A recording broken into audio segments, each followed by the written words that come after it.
Chapter 13, How the Dwarfs Refused to be Taken In. Tyrion had thought, or he would have thought if he'd had time to think at all, that they were inside a little thatched stable about 12 feet long and 6 feet wide. In reality, they stood on grass. The deep blue sky was overhead, and the air which blew gently on their faces was that of a day in summer. Not far away from them rose a grove of trees, thickly leaved, but under every leaf there peeped out the gold or faint yellow or purple or glowing red of fruits such as no one has seen in our world. The fruit made Tyrion feel that it must be autumn. But there was something in the feel of the air that told him it could not be later than June. They all moved toward the trees. Everyone raised their hand to pick the fruit they liked best to look at, and then everyone paused for a second. This fruit was so beautiful that each felt, it can't be meant for me. Surely we're not allowed to pluck it. It's all right, said Peter. I know what we're all thinking, but I'm sure, quite sure, we needn't. I've a feeling we've got to the country where everything is allowed. Here goes then, said Eustace, and they all began to eat. What was the fruit like? Unfortunately, no one can describe a taste. All I can say is that compared with those fruits, the freshest grapefruit you've ever eaten was dull, and the juiciest orange was dry, and the most melting pear was hard and woody, and the sweetest wild strawberry was sour. And there were no seeds or stones and no wasps. If you had once eaten that fruit, all the nicest things in this world would taste like medicines after it. But I can't describe it. You can't find out what it is like unless you get away to that country and taste it for yourself. When they had eaten enough, Eustace said to King Peter, "You haven't yet told us how you got here. You were just going to when King Tyrion turned up." "There's not much to tell," said Peter. "Edmund and I were standing on the platform, and we saw your train coming in. I remember thinking that it was taking the bend far too fast. And I remember thinking how funny it was that our people were probably in the same train, though Lucy didn't know about it." "Your people, High King?" said Tyrion. "I mean my father and my mother, Edmund's and Lucy's and mine." "Why were they?" asked Jill. "You don't mean to say they know about Narnia?" "Oh, no, it had nothing to do with Narnia. They were on their way to Bristol. I'd only heard they were going that morning. But Edmund said they'd be bound to be going by that train." Edmund was the sort of person who knows about railways. "And what happened then?" said Jill. "Well, it's not very easy to describe, is it, Edmund?" said the High King. "Not very," said Edmund. "It wasn't at all like that other time when we were pulled out of our own world by magic. There was a frightful roar, and then something hit me with a bang, but it didn't hurt. And I felt not so much scared as, well, excited. Oh, and this is one strange thing. I've had a rather sore knee from a hack at rugger. I noticed it had suddenly gone, and I felt very light. And then here we were." "It was much the same for us in the railway carriage," said the Lord Diggory, wiping the last traces of fruit from his golden beard. "Only I think you and I, Polly, chiefly felt that we'd been unstiffened. You youngsters won't understand, but we stopped feeling old." "Youngsters indeed," said Jill. "I don't believe you two really are much older than we are here." "Well, if we aren't, we have been," said the Lady Polly. "And what has been happening since you got here?" asked Eustace. "Well," said Peter, for a long time, at least I suppose it was a long time, nothing happened. Then the door opened. The door? Said Tyrion. Yes, said Peter. The door you came in, or came out, by. Have you forgotten? But where is it? Look, said Peter, and pointed. Tyrion looked and saw the strangest and most ridiculous thing you can imagine. Only a few yards away, clear to be seen in the sunlight, there stood up a rough wooden door, and round it the framework of the doorway. Nothing else, no walls, no roof. He walked towards it, bewildered, and the others followed, watching to see what he would do. He walked round to the other side of the door, but it looked just the same from the other side. He was still in the open air on a summer morning. The door was simply standing up by itself, as if it had grown there like a tree. Fair sir, said Tyrion to the High King, this is a great marvel.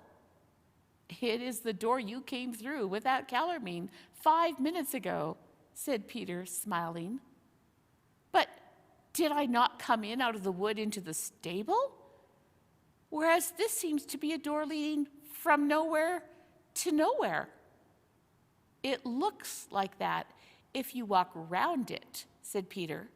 But put your eye to that place where there is a crack between two of the planks and look through. Tyrion put his eye to the hole. At first he could see nothing but blackness. Then, as his eyes grew used to it, he saw the dull red glow of a bonfire that was nearly going out, and above that, in a black sky, stars. Then he could see dark figures moving about or standing between him and the fire. He could hear them talking, and their voices were like those of Calormene's. So he knew that he was looking out through the stable door into the darkness of Lantern Waste, where he had fought his last battle.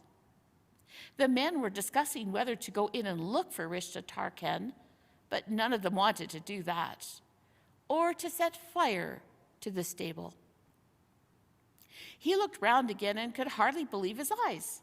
There was the blue sky overhead, and grassy country spreading as far as he could see in every direction, and his new friends all round him laughing. It seems then, said Tyrion, smiling himself, that the stable seen from within and the stable seen from without are two different places. Yes, said the Lord Diggory, its inside is bigger than its outside. Yes, said Queen Lucy, in our world too, a stable once had something inside it that was bigger than our whole world. It was the first time she had spoken, and from the thrill in her voice, Tyrion now knew why. She was drinking everything in even more deeply than the others. She had been too happy to speak. He wanted to hear her speak again, so he said, Of your courtesy, madam, tell on. Tell me your whole adventure. After the shock and the noise, said Lucy, we found ourselves here, and we wondered at the door as you did. Then the door opened for the first time. We saw darkness through the doorway when it did, and there came through a big man with a naked sword. We saw by his arms that he was a Calormene. He took his stand beside the door with the sword raised, resting on his shoulder, ready to cut down anyone who came through. We went to him and spoke to him, but we thought he could neither see nor hear us. And he never looked round on the sky and the sunlight and the grass. I think he couldn't see them either. So then we waited a long time. Then we heard the bolt being drawn on the other side of the door. But the man didn't get ready to strike with his sword till he could see who was coming in. So we supposed he had been told to strike some and spare others. But at the very moment when the door opened, all of a sudden, Tash was there, on this side of the door. None of us saw where he came from. And through the door there came a big cat. It gave one look at Tash and ran for its life, just in time, for he pounced at it, and the door hit his beak as it was shut. The man could see Tash. He turned very pale and bowed down before the monster, but it vanished away. Then we waited a long time again. At last the door opened for the third time, and there came in a young Calormene. I liked him. The sentinel at the door started and looked very surprised when he saw him. I think he'd been expecting someone quite different. I see it all now, said Eustace. He had the bad habit of interrupting others. The cat was to go in first, and the sentry had orders to do him no harm. Then the cat was to come out and say he'd seen their beastly Tashlin and pretend to be frightened so as to scare the other animals. But what Shift never guessed was that the real Tash would turn up. So Ginger came out really frightened. And after that, Shift would send in anyone he wanted to get rid of, and the sentry would kill them. And, friend, said Tyrion softly, you hinder the lady in her tale. Well, said Lucy, the sentry was surprised. That gave the other man just time to get on guard. They had a fight. He killed the sentry and flung him outside the door. Then he came walking slowly forward to where we were. He could see us and everything else. We tried to talk to him, but he was rather like a man in a trance. He kept on saying, Tash, Tash, where is Tash? I go to Tash. So we gave it up, and he went away somewhere over there. I liked him. And after that, ugh, Lucy made a face. After that, said Edmund, someone flung a monkey through the door, and Tash was there again. My sister is so tender-hearted, she doesn't like to tell you that Tash made one peck, and that monkey was gone.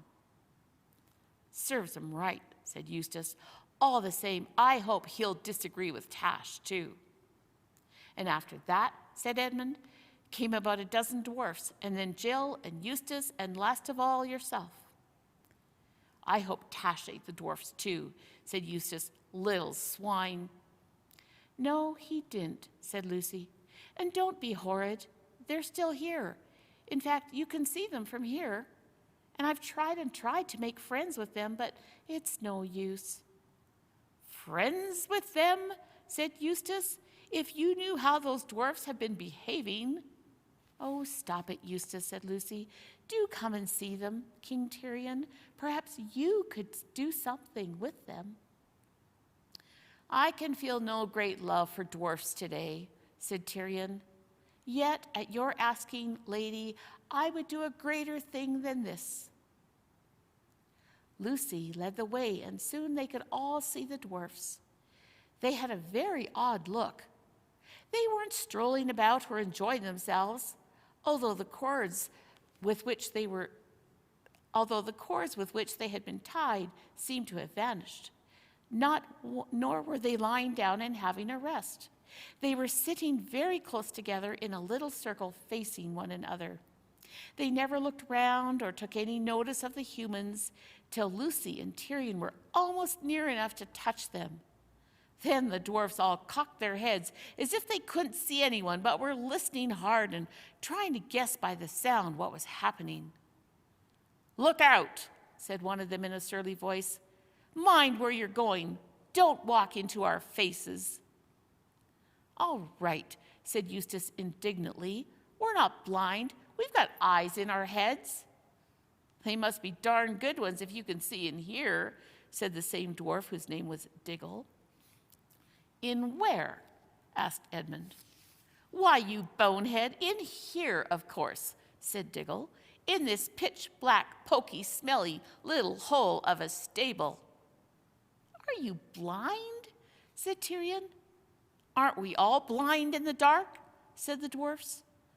But it isn't dark, you poor stupid dwarfs, said Lucy. Can't you see? Look up, look round. Can't you see the sky and the tree and the flowers? Can't you see me?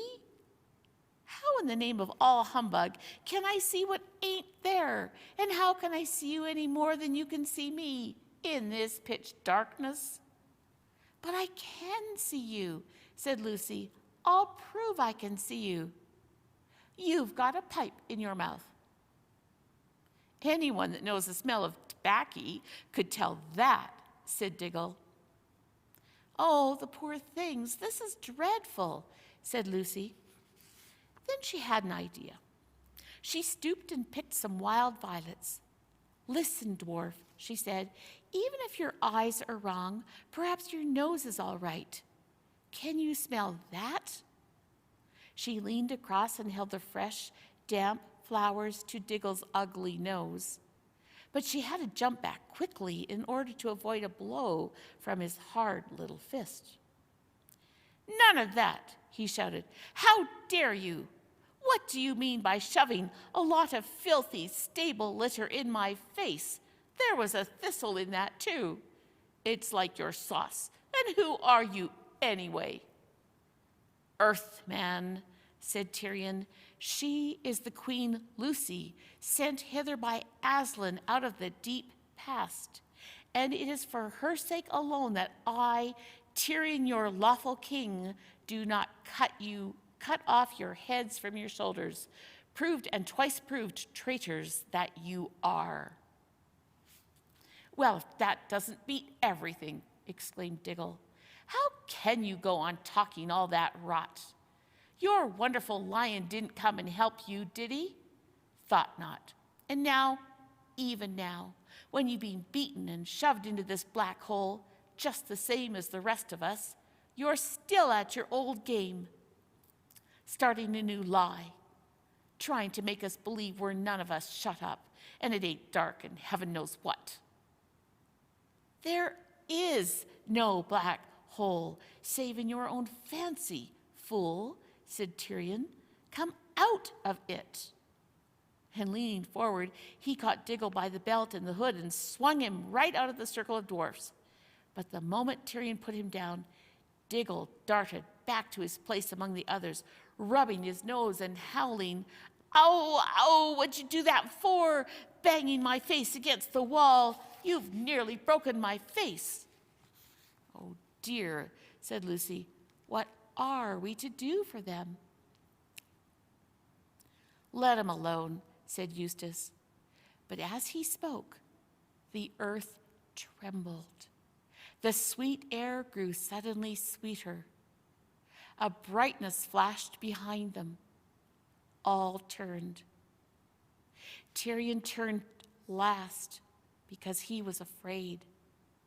There stood his heart's desire, huge and real, the golden lion, Aslan himself.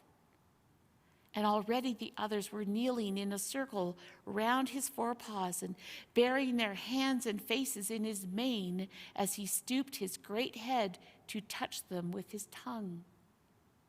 Then he fixed his eyes upon Tyrion, and Tyrion came near, trembling, and flung himself at the lion's feet, and the lion kissed him and said, "Well done, last of the kings of Narnia, who stood firm at the darkest hour." "Aslan," said Lucy through her tears, will you do something for those poor dwarfs?" "Dearest," said Aslan, "I will show you both what I can and what I cannot do." He came close to the dwarfs and gave a low growl. Low, but it set all the air shaking. But the dwarfs said to one another, "Hear that? That's the gang at the other end of the stable, trying to frighten us. They do it with a machine of some kind. Don't take any notice. They won't take us in again." Aslan raised his head and shook his mane. Instantly, a glorious feast appeared on the dwarf's knees. Pies and tongues and pigeons and trifles and ices, and each dwarf had a goblet of good wine in his right hand. But it wasn't much use. They began eating and drinking greedily enough, but it was clear that they couldn't taste it properly. They thought they were eating and drinking only the sort of things you might find in a stable. One said he was trying to eat hay, and another said he had got a bit of an old turnip, and a third said he'd found a raw cabbage leaf.